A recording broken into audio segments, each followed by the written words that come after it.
Welcome to Debriefing the OACYC podcast with your host, Sean Guptill, and a special guest, Dr. Wolfgang Vachon. It's going to be a fun evening.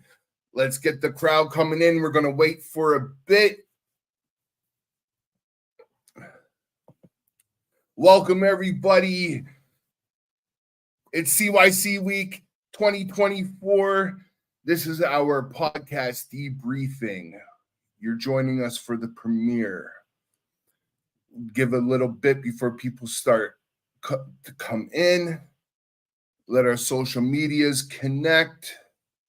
Oh, we have one viewer. Welcome. Welcome. Welcome.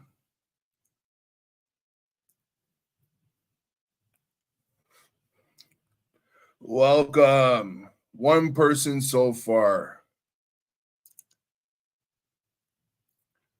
All right. Well, it's been an awesome week so far. We launched our store on Monday, exclusive for CYC Week, and we've had amazing sales on behalf of OACYC.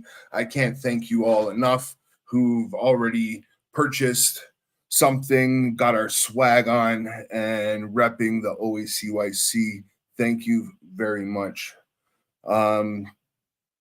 We've done information session on membership, and today you're joining us for the premiere of our new podcast, which should be running live once a month.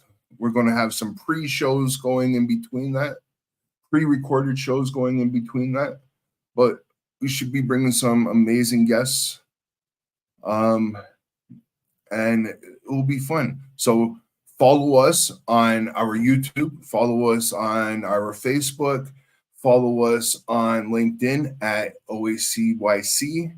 YouTube is actually at Ontario CYC. Connect with us, and we'll have some amazing fun coming up. So I think we should bring our first guest on, our president, Cora. Hey, Sean. Welcome, Cora. Hey, how you doing? How you doing?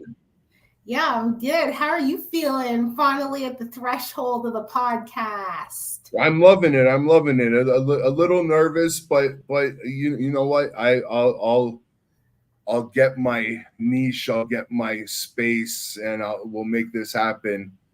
Right? I love being here. I love doing this. I love OACYC. I love CYC, and I'm on top of the world right now. Perfect. Well, kind of. You put me in my place the other day. We're the soil. Remember, we're the soil. Yeah, we're the foundation. That's right. Yes, we're the foundation. We're watered and we're seeded by all of the support that we get from our community. That's cool. Where it comes from. Yeah, good. So what's next? Oh, great. So, well, I want to know, what is it like being president? You've been president how long now? Oh, man. So this is my third year being president. Wow. Yeah, it's my third year. The membership said they would have me, and the board also said they would have me, which is really incredible experience. I'll tell you, the thing about being president is like, it's like, I said this a couple nights ago, but it's really, it requires you to be committed to something so much larger than yourself. It requires you to be connected to a future that doesn't yet exist. And I think that one of the most surprising things about being in this role is that the support that this role comes with it's indescribable, because the way that we are organized inside of the organization the organization is designed to support the role of the president. And listen, as a role, that's something, right? Like as a role, okay, fine, that's the organizational structure. Mhm. But as an individual, it's wild. Yes. It's wild. It's wild. It I really can only is. imagine. It really is. It really is. It's also a massive privilege.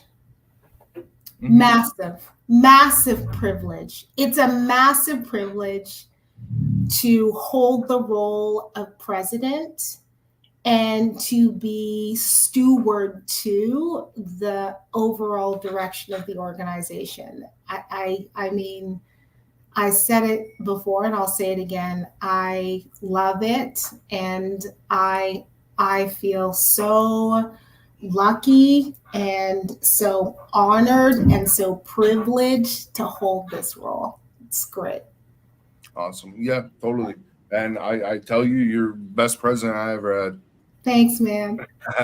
I try. I'm trying for you, man. I'm trying for everybody. I really am. Hey, it's for Ontario. It's for Thanks. Ontario, right? Thanks. Thanks. Right. It's for the membership. It's for the people who support. Right. It's Ontario. Yeah, It's because Ontario. listen, I'll just say that, when I became president, I walk around and I go, I'm not the president, I'm your president. Like actually, like I'm your president. Like this is for you, right? Like this is not for me. This is for you. And that is the juice that keeps me going. Nice. Yeah. That's good. Yeah. All right. So membership is a big thing. It's what keeps us going, right? If we didn't have membership, we wouldn't have OACYC. There would be no point. We'd be talking to ourselves for no reason. Why is membership so important to you?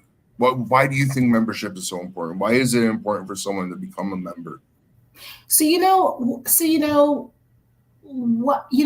Over the time that I've been on the board, I get the same question over and over and over again. And the question is, why should I be a member? Why should I be a member?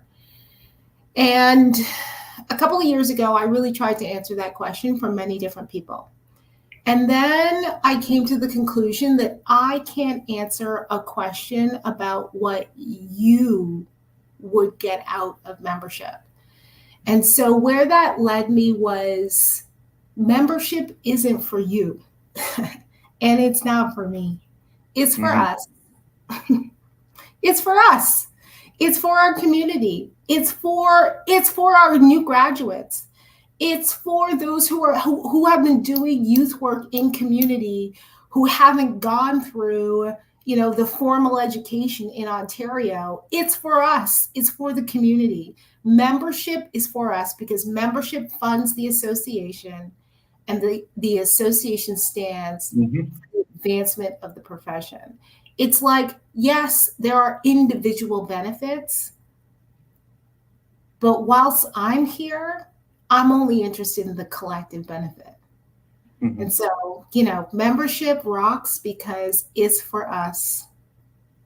Right. That's it. I think that also goes into our theme this week. Yeah. Right? Yeah. Future of CYC. That's right? Putting the U into community. That's right. That's right. Memberships for the future. That's right. Because ultimately, child and youth care in a broad way, we really need to focus on belonging to each other again. Right? So much has happened in the world over the last few years. We were all separated. We were doing work parallel to each other, but not together. And so this is it. It's like you've always been there, community. Right? We just want to pull you back in. Right. Totally. Yeah. 100. I totally agree. All right. Well, we got some exciting news. I'm going to segue into a little bit of a plug. So CYC Assets is excited to share that during CYC week, they're offering a 50% discount to 2 of their webinars. And they're only going to be $30, right? So, but you have to purchase by May 11th. All right. We added the link to them in the chat separately on LinkedIn and Instagram. If you look at the chat, you'll get the link. So go there. You have to do it before May 11th at 11:59 p.m. Right. And each webinar is $30 then. So, hey, go. It's going to be fun. I might check it out myself. And remember, y'all, you need your trainings in order to renew your membership with the OACYC. So this is a great opportunity to knock it out of the park and get it done. Yeah, totally. And you know what? I'm going to go right into another plug for them right now, because you were talking about certificates. Well, what better way is to use the CYC Asset Tracker app, right? Yeah. So they have a tracking app, and you could get use of it for 1 month free, but you got to go and apply for it now. So that link is also going to be in the chats. So check that out, and happy tracking. Right. Thanks, Sean. So we have an amazing guest. I'm excited about having Dr. Wolfgang Vachon coming on. So Wolfgang has been working with children and youth for close to 3 decades, including those who are street involved, 2 SLGBTQ plus, survivors of trauma, minoritized, living in detention, as well as other forms of state care. A significant part of his practice uses community arts and art-based inquiries processes, which have led to the development of dozens of plays and other art-based projects and publications. In 2022, Wolfgang completed his PhD in CYC at the University of Victoria. His dissertation used audio drama inquiry with CYCPs who lived in residential placement as young people. I'm throwing in the banner below, tuning into CYC.org. Check this out. Wolfgang teaches child and youth care at Humber College. And just help me welcome Wolfgang to our show. Welcome, Wolfgang. Honored to have you here. Thank you so much. I'm really excited. Honored to be our first special guest. And you're very special. You're special to me. I've learned a lot from you. Thank you. This guy's great. Wolfgang, we are so grateful that you are here. Thank you. Thank you, Cora. Thank you. Thank you. Thank you. All right. We worked on some stuff together, but we'll probably get that into a conversation in a little bit. But wow, you're here. This is a big thing. This is like debriefing. You're going to be debriefing with us today. Right, Heather, he is legendary. Thank you so much, Heather. Legendary. Thank you so much. I have interns coming in all the time, and I'm like, "Do you know who Wolfgang is?" They're like, "I think we read something of his, or we had to listen to something." You're known. You're known. You're known. You're known. My head's gonna get big, Sean. I can make the screen a little bigger. Right? AI, it adjusts. Don't worry. All right, Cora. See you later. Thank you. Bye, Cora. Thank you. Bye-bye. Bye. Wolfgang, so happy to have you here. So happy to have you here. Thank you very much. I'm honored. How's your day going? It's going well. It's going well. Yeah, I've had a good day. You know, it's prepping now for the next semester, wrapping up the last semester, supervising some students who are doing placement. None with you that I'm aware of. I'll find out soon. Yeah, it's been a good day. It's been a good day. Nice. All right. So you've recently finished, well, it's been a few years, your PhD in CYC. You're now a doctor of CYC. That's right. And you Doctor don't of like CYC. hearing that. Dr. Wolfgang Rashawn, right? Own it. You Oh, gotta thank you, own Sean. A friend of mine calls me Dr. Care. it. Hey, you know what? You need to put that on a t-shirt. You gotta get that on a t-shirt. So developing your dissertation, you stepped outside of the norm and you created audio dramas, like amazing works of art, right? You brought so many, you brought me, you brought other people I know, like out of our shell, like confidence. I think I'm able to do this today because you helped me like pull my confidence. Like I did stuff I never thought I would do, right? Like I talk about it all the time. Right. Nice.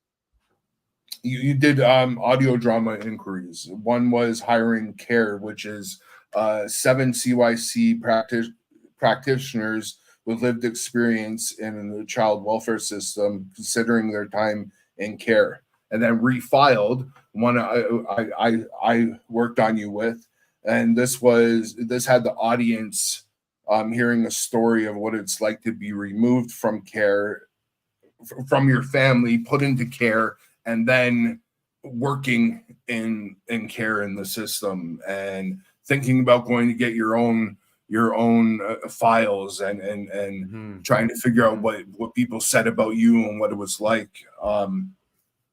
I still remember one of our conversations, and it was about like my file, like it was so heavy and so dirty, the amount of hands that touched this, the cigarette stains, the coffee stains, the ripped papers, and it just, there was so much history in one of those files that talk stuck with me so much, and because it was just so powerful. Can you speak of Refiled and share a bit of your creative thought in processing this? Like, what made you want to do that? Yeah, so my background, as you said in the introduction, is theater, right? And so I've always worked with theater, and I've always seen theater as a route to exploring and learning about who we are and who other people are. And I love theater, and theater has a lot of limits. And I was really interested in thinking about how can we do theater a bit more ethically. And I was attracted to this idea of audio drama as a way of engaging with people through an art space, through a theatrical milieu, yet not having the pressure of live performance like we are right now, not having the pressure of not being able to make mistakes, the pressure of people relying on you, those sorts of things, which I've found with a lot of young people that I've worked with over the years, that can become just another layer which isn't necessary. And so I was quite interested in exploring this idea of audio drama. And so I did a project with a colleague of mine, Shaheen Arif, then, and we did something called Transitioning Home. And Transitioning Home was, we did it in 2020, around that, 2018 maybe. And it was working with a group of queer, trans, racialized folks who had experience in the shelter system, and created this audio drama. And for me, it was really an exploration to see if this approach could be effective as a form of inquiry, as a form of research, and as a form of dissemination. And I thought it was quite successful in many, many ways. And so when I started doing my PhD, I was debating about what to do and how to do it. And one of my supervisor, Dr. Jennifer White, said, you are a researcher, Wolfgang. I said, I don't think I am, right? I don't think I am. I said, I'm a theater practitioner. He said, well, what do you do in theater? And I said, well, I talk to people. She's like, And I gather their stories, and then I find a way to put it together, and then we present it. And she was like, "Yeah, that's research, Wolf." So I thought, wow, if that's research, it really opens up what we mean by research. And so I decided to pursue this topic around child and youth care practitioners from CARE. It was a piece that I had written early in my academic career. I wrote a piece around practitioners from CARE, and it received a lot of response. Some of it quite positive, and some of it quite not so positive, shall I say, and a lot of critiques around it. And so I really want to explore this idea of practitioners from CARE. What is it like to be a child and youth care practitioner from CARE? What are the benefits? What are the challenges? What are the are there any benefits? Is there such a thing as a practice from CARE? And so those were some of the topics that I was interested in exploring. And so how that happened, I recruited some amazing people, and we did some exploratory workshops, and it was probably the strangest first interview some people ever had. I said, okay, here's a bunch of objects. I want you to, without words, just using, I want me to tell a story of going into CARE. And people were like, what do you even mean by that? And so we just played, we made noise, we made music, we made sounds. And out of that process, over multiple months, we came up with the story Refiled, which you mentioned earlier. And I do want to just mention I'm having a slight website issue right now with tuning into CYC. So I'll give you another link to post onto your socials and how to link through to that site. Okay. So if anybody's trying to get on there right now and it's giving you grief, we have a back door. Awesome. Yeah, it's amazing when you naturally do something you don't even know it, right? Like you're a researcher. Yeah. Right? Like you didn't even know it, like, right? Yeah. And I think in child and youth care in particular, frightened of this idea of research or inquiry, and we're like, oh no, I want to work with people. I don't want to do research. Research is this abstract thing, and it's distant from who we are as people. But when we talk about arts-based inquiry, arts-based research, it is our practice. We are engaging with people, soliciting their stories, responding to their stories, and finding a way to communicate those stories. And that's what we do every single day that we work with young people. Every single day that we're engaged with young people, we're in conversation with them, and we're both growing through those conversations. And that's what research is. It's soliciting understanding and knowledge through community, and then passing that on. And that's what research 100. Is. And 100%. All right, the term. Okay, so Refiled is essentially about a CYC from CARE. I never really heard about CYC from CARE as being like a label until I met you and we did Refiled, right? I always knew that there was like people that wanted to be child and youth care workers, but they were always looked at like, oh, you can't do that. You're broken. How can you help? You have trauma. How can you help someone else? I came to understand that essentially someone from CARE that wants to be a CYC has a lot to offer. There's a lot of value in what they could bring, their approach. And having people that aren't from CARE and having people from CARE on the same team could be beneficial.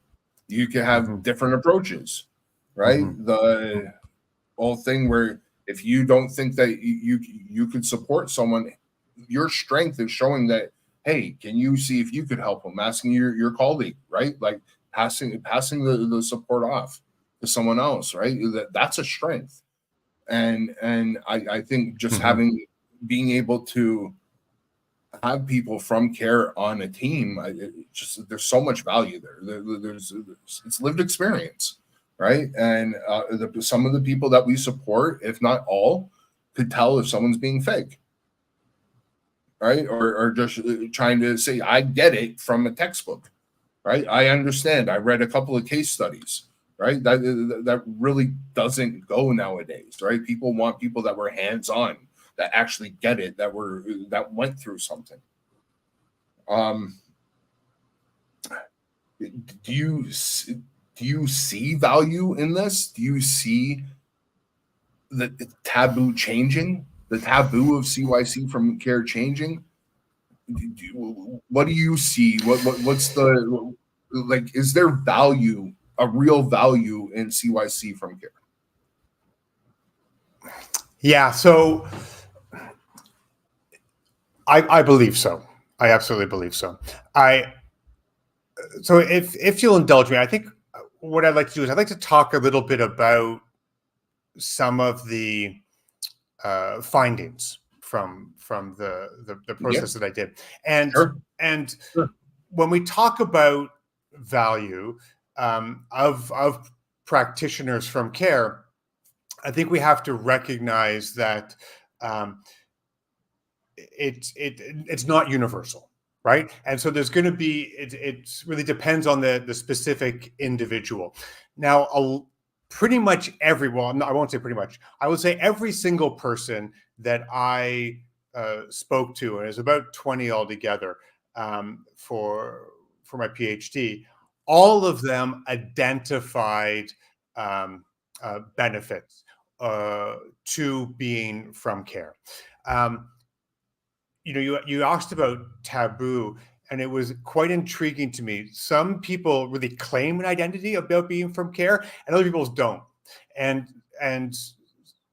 there were people that were part of my that I had conversations with.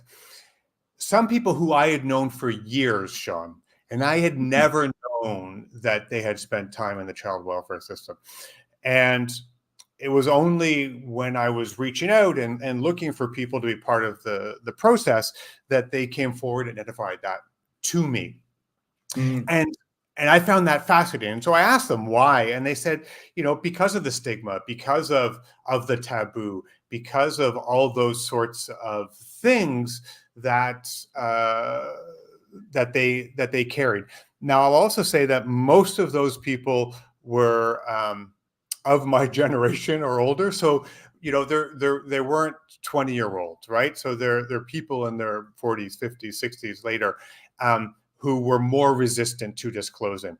And much of it came from watching other people disclose and them being consequenced through punishments for that disclosure. And so they're like, okay, well, that's clearly not an area that I'm going to go down. And we see something very different, I think, with newer practitioners. There's been a real shift towards this idea of lived experience and the value of lived experience, whether that being, being a Black practitioner, whether that being a queer practitioner, although there's still not a lot of queer practitioners out in the world, whether that be a practitioner with a disability. So there's movement happening around this idea of lived experience. When people talked about the benefits, there was a few different things that they identified around benefits. They talked about having a direct knowledge in the system, right? So that we understand what it's like to live in a group home. The story of Refiled is about this practitioner named Revel, who the inciting incident of the podcast, of the story, is Revel has to put a young person into restraint. Because other staff has initiated a restraint, and then Revel, as the second staff on, has to respond to that. And in that process, Revel then recalls their own experience of putting people into restraint. And again, this came directly out of the experiences of the people that were working on Refiled. Right? This is the experience that people had. They had been restrained. They had to put people under restraint. This restraints is an incredibly difficult, incredibly violent, incredibly intrusive experience, as it's experienced by many people. I'm not here to say that if a young person runs out into the street, I'm going to grab them, I'm going to pick them up, I'm going to restrain them, and I'm going to bring them back into safety, right? So there's a place for us to do physical interventions. We have to understand the consequences of that, and we have to understand the implications of that. And so Revel was really thrown into this this crisis when she had to put this person in restraint. And so this idea of, I understand what it's like, also carries with it a weight that, and I think this is where the fear of others sometimes comes in, right? Oh, you're going to be too close. You're going to be too connected, right? And we see that. We see that with, critiques of reporters right now. Reporters who are Palestinian, who are in the Gaza Strip. Oh, you're too close. Or reporters who are Jewish in Israel, you're too close to this, right? And so this idea that you're too close, you don't have objectivity. Whereas many of the child youth care practitioners from CARE say, well, this is actually a benefit, right? This is actually helpful. It allows us to, for example, identify people we work with. It allows us, for example, to role model, to say, hey, this is where you can be. It allows them to develop relationship, right? There's a connection there that goes beyond, your favorite TV shows and games and things like that. There's this sense that practitioners of care have this embodied understanding, this knowledge inside their experience. They recognize the smell, right? The smell of the group home, right? They know what it's like that first day when you enter the group home and you go and you're given your garbage bags. We do that much less now, but you're given your garbage bags and you have to unpack in this new home. What it's like to see your new foster parents that you've never met before, right? And so there's this embodied knowledge. There's a greater understanding of how systems work, right? When you've gone through the system, you have an appreciation of the limits and the obstacles in that system, which then, as a child and youth care practitioner from CARE, allows you perhaps more insight into how to navigate the systems. And finally, I'll say that many people saw their time in CARE as a motivation to change the system. And these are the things that didn't work for me. This is what I'm going to change, right? And so they have that drive, and they saw that drive as another benefit from their experience being in the care system. It's amazing. It's amazing how it's like so many still don't want to talk about it.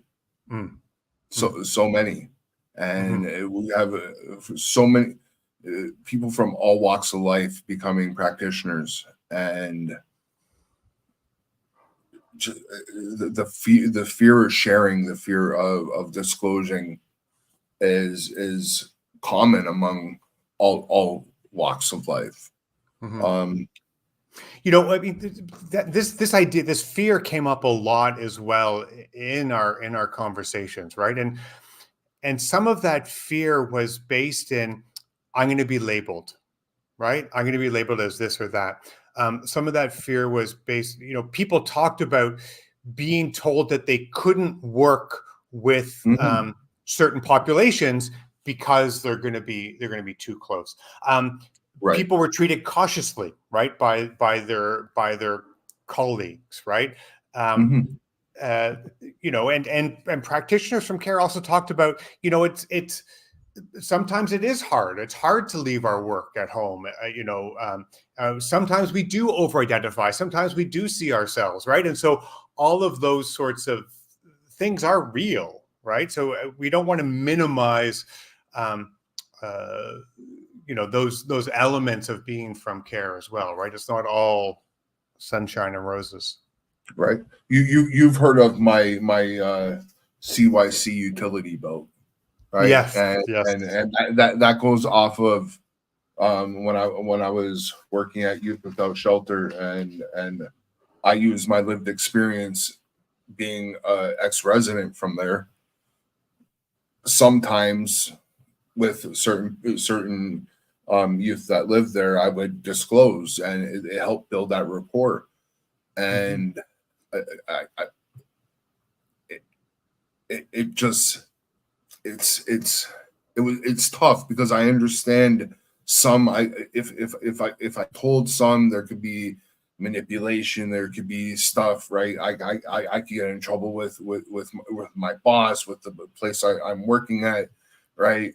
Because someone might know something, they might be able to exaggerate something, right? And because it matches a little bit, obviously I look like I did something wrong, right? Like, so I understand, I get the fear, I get that. But for me, I feel like it's one of my superpowers. It goes with my utility belt, right? Being able to share and relate, right? Depending on the situation, obviously. I talk about our the creativity that came out of all the people that helped you do refiled, and from beginning to the end. Like we did sound, right? Like look at that. There's also by Humber, right? Like we did sound together, right? Like we did the voice stuff. It was amazing. The creativity. It was so much fun, and to be able to put something together like this that I feel personally lost traction because of COVID. And that was a big reason why I wanted to bring you on here, because I think your work deserves to be heard, deserves to be shared. I think it will help fight that fear. The more we talk about it, I feel like even with the OACYC. Talking about having a membership category for CYCs from care. They need to be recognized, right? There needs to be a space for them also, and but with that also that category, if you will, right, encompasses so many walks of lives. Right, so I think it might open the eyes to, right, like your story getting out through this podcast. Like it's just amazing. It getting out may help bring people to the idea of becoming a child and youth care practitioner, right? Or I want to pick up on that because I 100% love the idea of practitioners from care, right? In the same way that I think it's amazing and important to have people with disabilities work in disability community, to have racialized people working in racialized communities, people, particular religious communities working within those religious communities. And as well, as you said, right, people from outside those communities as well. One of the things that did come up, though, which really started to worry me, I suppose, is several people talked about being pushed into that field, being pushed into the social services, being pushed into child and youth care or social work because of their past, and perhaps not being given the breadth of options that might otherwise have been presented, right? Oh, you have spent time in a shelter, you should work in a shelter. You have been in care, you should work in care. And I know many people at this point in time in my life who entered into the field and then left. I just had a conversation last week with a not so young woman anymore. She's in her 30s now. But I knew her when I was working with her when I think first met her when she was 14. And she was a dynamo, and she was on, all these committees and youth advisory groups, and she started working in the field and started doing organization, building organizations, et cetera, et cetera. And she works in IT now. Like, she is so far. She's like, she doesn't do anything related to child and youth care. I mean, I know there's some amazing child and youth care practitioners like Aaron Serchek, who also works in IT, and we need those. But she's just left, right? And I also see people, they get burnt out, or even worse, they start to get exploited, right? And so we see this this parade of youth voices, and come and go to our conferences and tell us your story, and tell us your story, and tell us your story. And so these people are telling their stories over and over and over and over again. And one of the things that we did in Refiled is people didn't play their own stories, and we also hired actors as well. And so that you don't know when you're listening, is this person an actor? Does this person have direct experience, right? And so you don't know. So for the audience, you're not saying, oh, this is this or this is that. And we have to be cautious when we invite people from care to tell their stories, to reveal their stories. In the same way, we have to be cautious when we invite anybody who has experiences of trauma or of difficulty, to ask them. In our research, we talked a lot about the experience of CYCPs from care in school. There's a lot of stuff about that, about school. But one of the students talked about a presentation that they had to do, which was essentially take one of the most difficult stories of your life, and you're going to present on that to the rest of the class. And so it became this parade of trauma, of student after student after student after student talking about their trauma. And the professor said, I'm going to do it as well. And the student said, I don't want to know this about you. I don't want to know this. Like, why do I need to know this about you? Why do I need to know this about all my peers? And so I think as those of us who work in education, we also have to be very cognizant. What is it that we are asking people to do, and why are we asking them to do that? I agree. I've been in that position. I think how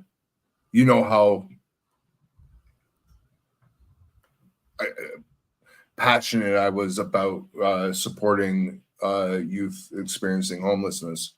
And I realized, I think it was shortly after we did Refiled, that I lived that. I did that. I did so much. And for me to expand as a CYC and have growth, I needed to move from there. And that helped me with my decision. Also other internships, and falling in love with the disability community. I'm now have got your back, and I support young adults with disabilities. And Got Your Back was planned 2 years before that, and I had a whole outline, and it was about helping people with homelessness, experiencing homelessness. And it's amazing how I totally agree. Like, I was stuck. I was asked to talk at places. I was asked to share my story, and because I was like the token person who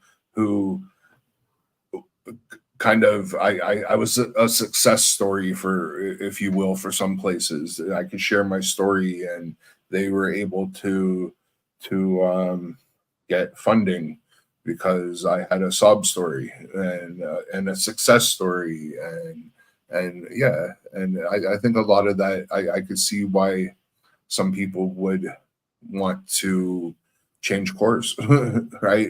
Get out of it, right? Because if you got to really love doing child and youth care. You have to. You really need to have a passion for it. and like I find with supporting the young people I do, it just I know I'm there. I know why I'm there. I love it. I love it, and I think that's in your case you love it, and you were able to. You love theater. You love creativity. You love the arts, and you were able to put all of that together. I love He-Man. And I have the power sword at Got Your Back, and I have my members when they're getting stuck, they go grab the sword and they raise it above their head and they say they have the power and it helps them, right? Like I literally brought something I loved. I tried, right? Just like you're bringing your love for theater and art to CYC, and it helps get stories out there. It helps get ideas differently, and just the way we created Refiled, like you just mentioned, where we didn't tell our own stories, right? Or someone else spoke our story, and it made an amazing story. It did. I just want there was a question in the private chat around this idea of colonialism and the effects of colonialism on care, and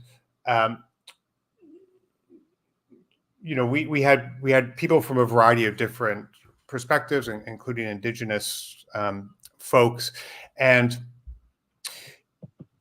one of the things that came towards the end is this idea that it's not worth the cost, right? And so one of the people who was an Indigenous woman and hiring care, she talked about, yes, she has these abilities to connect with people because of her experience, and she has these abilities to relate and understand. And she said, but it's not worth it. It's not worth it. The disruption that was caused to my life, the disruption that was caused to my community, the disruption that is continuing to be caused to the Indigenous community, it's not worth it, right? And so the costs are too high. And I think that's really important for us to keep in mind, that we also don't want to romanticize this and create this sense that yes, there's utility, but yes, there's the power of Grayskull. Yes, there's the sense of we can overcome, and the trauma is real, and the pain is real, and it's lifelong, right? It's lifelong. And I think part of the reason that people leave is because they can't still live in that pain. They can't still live in the colonial legacy. They can't still live in the hurt that existed for so many years in the care system. I had some people in the project who said, I don't call it the care system because there wasn't care in that system. I didn't experience care.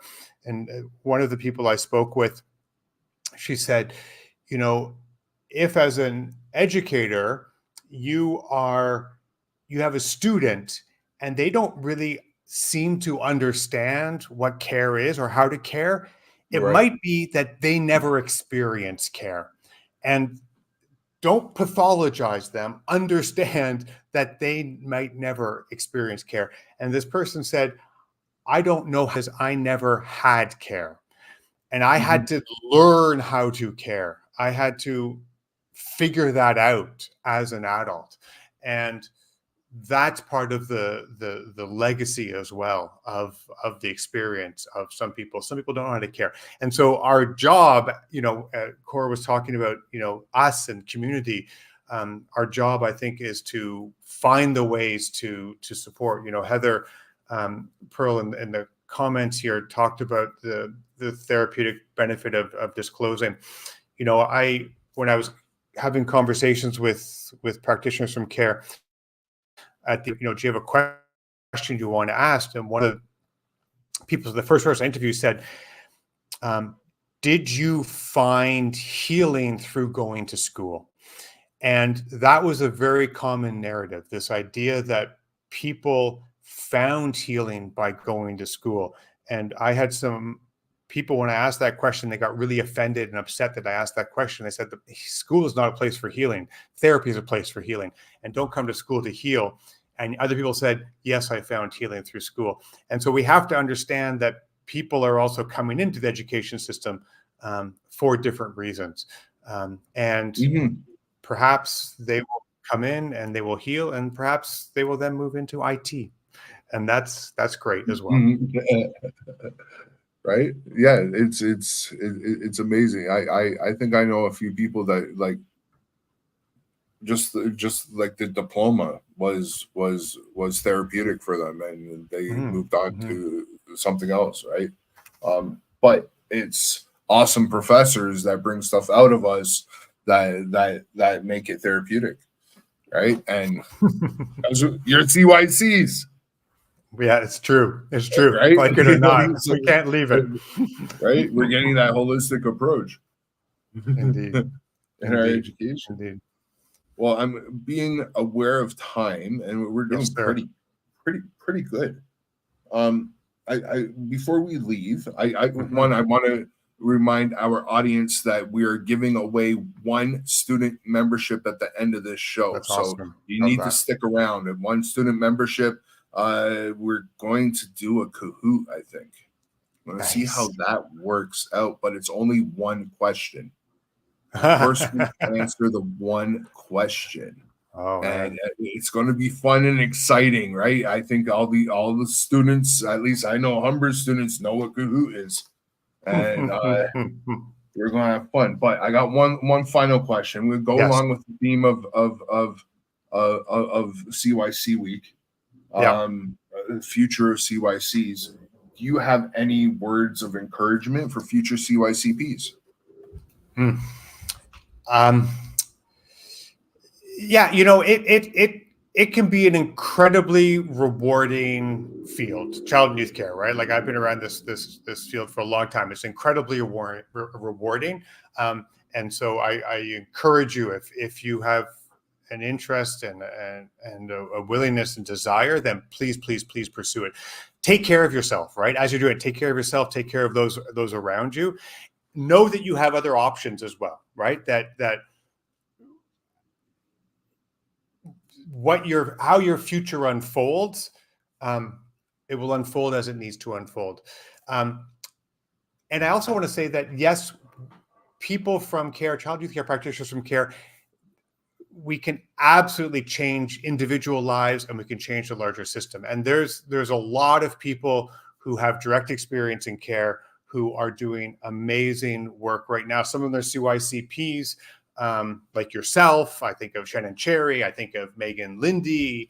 And then some of them are not CYCPs, but they come from care. And I think of David Lewis Pert or Shanice McNuff or Jane Karbakova or Sean Elliott. And they're people who have care experience, who are committed to changing the world, changing your system. So if you're from care, you're interested, you're a CYC, find your community and let's work together. And we absolutely can change the lives of individuals and the larger system to make it what all of us deserve to live in. Awesome.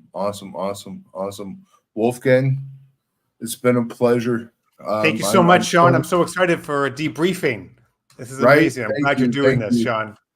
Thank you. Appreciate it. Hey, you're part of the inspiration. I'm not going to lie. You're part of the inspiration. I can't thank you enough. On behalf of OACYC, thank you. Thank you so much for doing this. I'll have you on again. Totally. Maybe we'll get you as a regular guest on here. Sounds great. Debrief a lot. Stick around. Okay. I will. I'm going to put you off and we'll close the show and we'll chat for a little bit after we go offline. All right. That's great. All right. Stick around. Great job, Sean. All right. Thank you. Thank you. Hey everyone. Thank you. What an awesome night. I want to see who's here. Are we giving away a student membership? Are we doing this? There we go. Hey, Aaron. Okay, Hi, we're going to Sean. give away a student membership. So, for those of us who are tuning in today and are familiar with Kahoot or not familiar with Kahoot, I'm going to share my screen now, and you're going to base.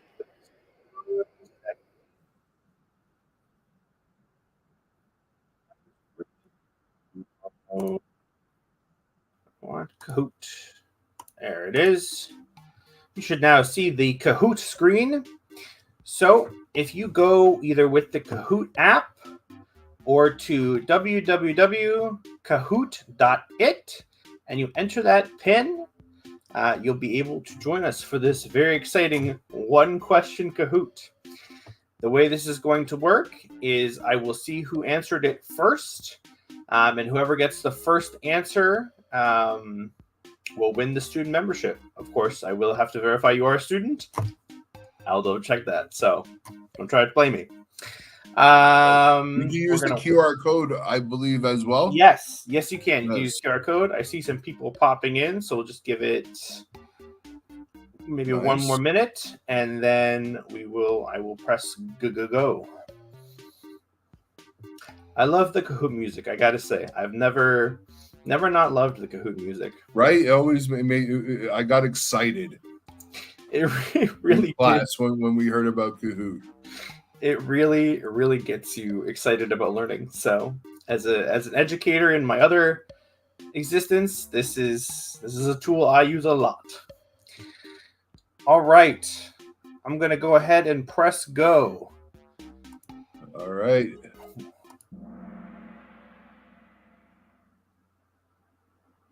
OACYC. I don't know why it says the title, but anyway, 3, 2, 1. Quiz. What year was the OACYC founded?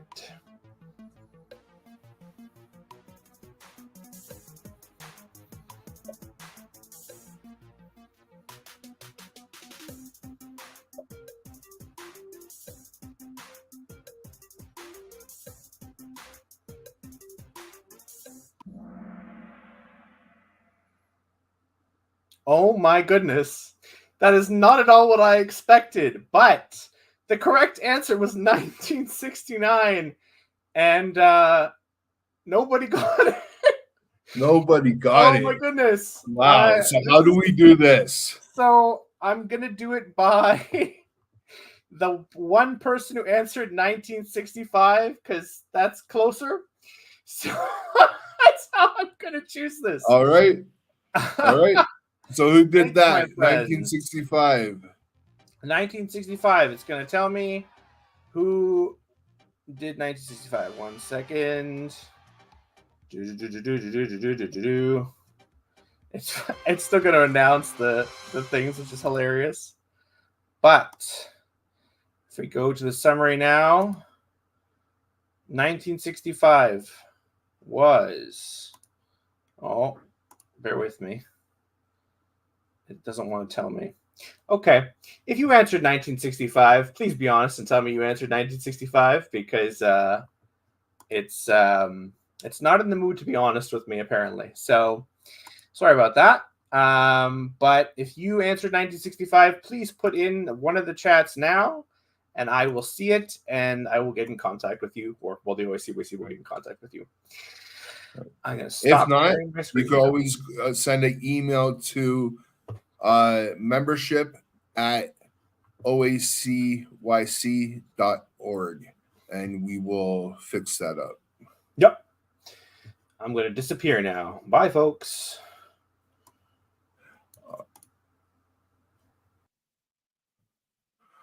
All right. Well, that's the end of the podcast. Thank you, everyone, for sticking around, for watching. Thank you again, Wolfgang, for enlightening us with what you've done, your journey.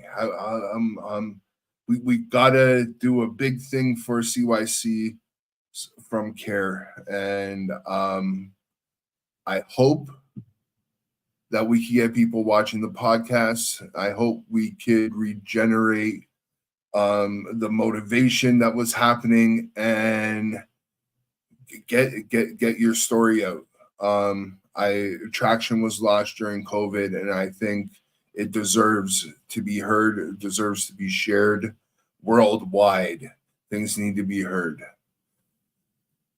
Again, thank you all. We have thesis presentation tomorrow at 7 p.m. and trivia night Friday. So show up. We got some fabulous prizes we're giving away. So trivia night's going to be 8 p.m. Friday. So make sure you're there. We'll be live on all our social media. Have a fabulous night. Thank you.